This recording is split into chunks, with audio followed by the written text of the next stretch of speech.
Hey guys, Arm&Gun here. Frickin' A! Canada got a little nipply this weekend. All the handguns are frozen. Let's get gun-pilled. This one might be a tough one to swallow, but get a spoonful of maple syrup in you if you have to. Let's get this one down. So, despite a beautiful late October, with positive temperatures, a snap low intelligence system moved in, and just like that, overnight, all the handguns in Canada froze solid. Don't believe me? If you find yourself north of the 49th, check your freezer. I found this little devil packed in between the moose sausage. But while that's very interesting, just this morning the forecast is now calling for 2 weeks of summer-like temperatures, potentially giving handguns a little more time in the sun. Could this be enough to unthaw them for a hot minute? Well, maybe. Before I get ahead of myself, let's start with the lead up to all this. Then I'll get into the facts of the day, and we're going to keep this pretty short and sweet.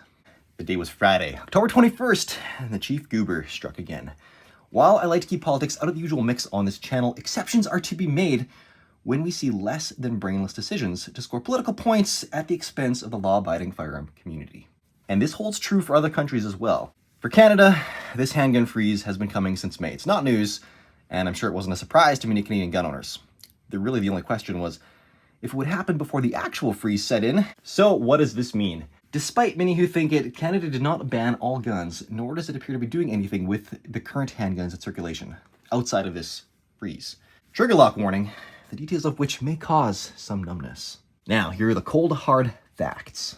Canadians can no longer buy, sell, or otherwise transfer ownership of handguns to other legally, get this, licensed, thoroughly vetted, scanned by the RCMP daily for any wrongdoing or evidence of mental instability individuals, even if they already legally possess handguns. And keep in mind, this is not just the far and wide land of the red maple leaf flag, but also far and wide reaching red flag laws.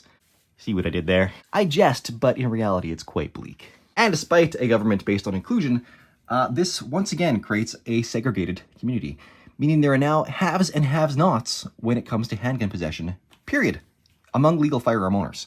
And even in there's a smattering of new subclasses and cliques, such as those with Glock, 1911's full life. Now, is the only thing to do to sit back and wait for a change of government? Yes, ultimately, but in the meantime, there is something you can do, and you're going to need to do it if you actually want something to happen. Those who have them can still take their handguns to the range, so make buddies with local gun owners, go to the range often, and share your collection with others. Now, overall, is this apocalyptic? No.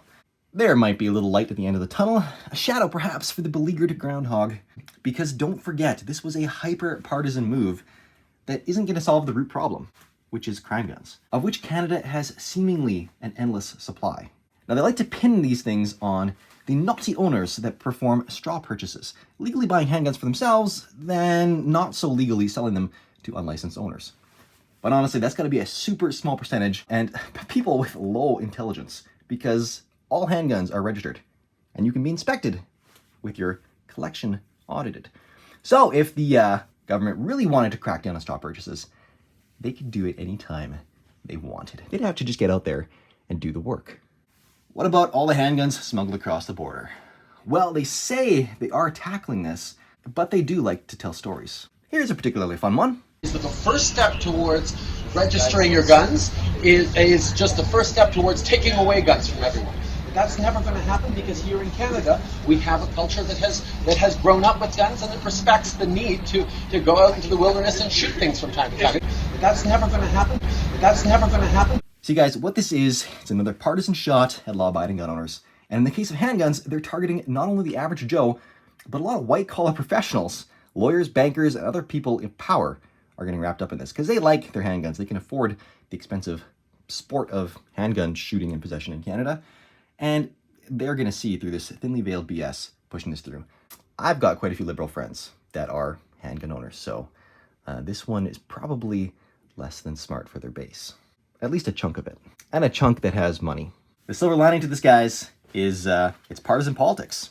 And it's not based on much, so I'm fairly confident it's going to go the way of the dodo, aka the long gun registry.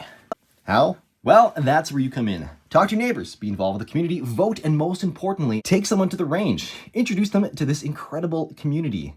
See, the anti-gunners use manipulated statistics, and they stoke emotional sentiments to play on fear, which feeds their agenda. Knowledge helps dispel that fear, which is what I'm trying to do with this channel.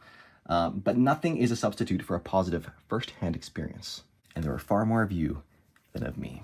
And I do this. Not too long ago, one of my wife's friends in the medical community came over. She wanted to shoot a gun because being where she again was hearing a lot of stuff about them and wanted to come to her own conclusions. I applaud her for that.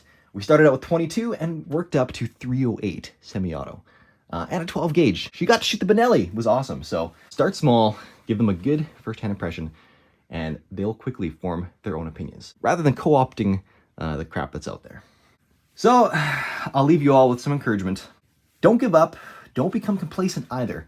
Keep positive, and for a morale boost, look to the provinces that are standing up for their citizens and calling out this federal silliness.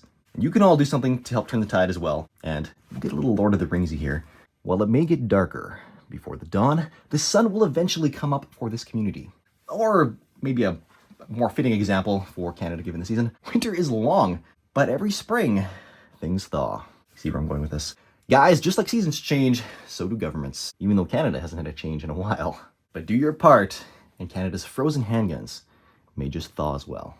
Guys, that's it. Thank you for all the support the channel. Cheers, my friends. Arm&Gun, out. Boom diggity.